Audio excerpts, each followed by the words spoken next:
Alright, this is the day after I stitched and glued and did what I could to get it together. Actually, it don't look too bad. This is where I cut away feathers. And that right there is the area that was separated. I'm going to clean it with some peroxide and put a little iodine on it again. It really don't look bad. I thought it had looked like it was coming apart in quite a few places, but I have proper needles and sutures now, but I may not need them. I'm just going to clean it really good. You can see right there, it's a little space where it's lifting, but that's where the glue has separated from the skin.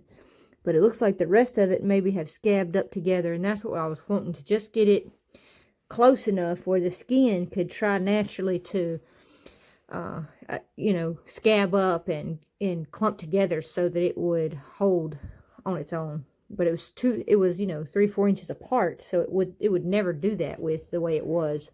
So I'm gonna clean real quick. I got some peroxide and some iodine. I'm gonna clean it up and see if I can just keep it from getting infected until she's healed up enough.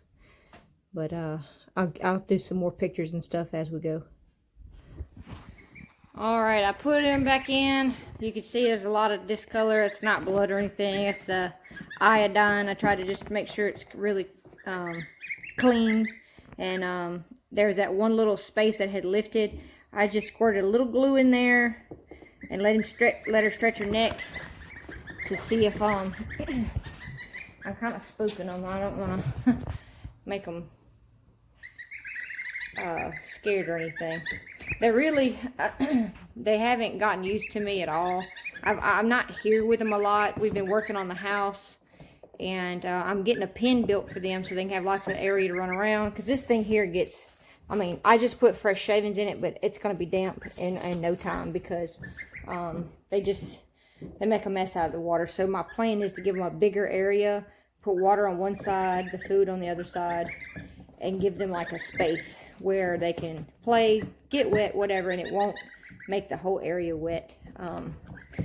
This is an old, well, it's not that old actually. It's a watering container for your cattle.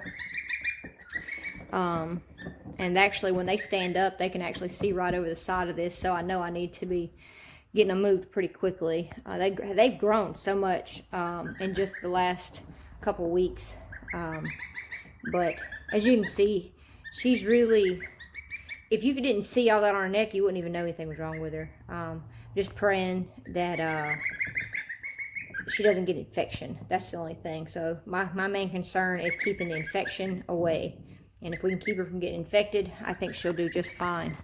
So just gonna watch and keep it clean. I'm gonna put them out when I get today. Give them a fresh little pool of water to swim around in a little bit, and get cleaned up. Maybe she can wash some of that stuff off of her neck, because they were swimming in it, and they one at a time would kind of go get in it. I had like a little square I don't know, tote. It's probably 12 by 8 or something, and they would climb in it, swim around for a minute, get out, take turns doing that. So maybe she can do that again and kind of wash some of that stuff off and help keep it clean by getting in the water.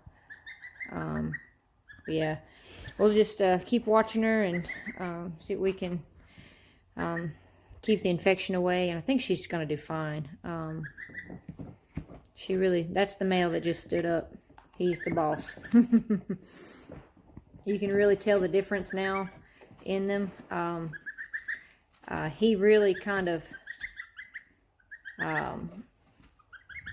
he acts like the boss, you know. He's kind of the head of the little group.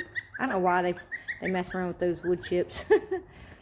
I guess I've been here long enough that they're like, well, we're gonna get up and eat some. This is an oatmeal and chick starter. As soon as their pen is in, I was told to feed them the chick starter with the oatmeal for a couple more weeks, and then I'm just gonna switch to a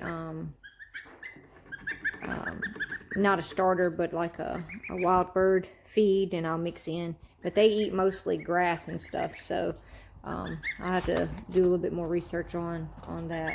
But I'm gonna post this, and like I said, just pray that there's no infection, and we'll just keep a close eye on her and see how it goes. And if you want to keep watching her recovery, just subscribe, and I'll try to keep posting videos as daily, or every other day at least, to see how her progress is going.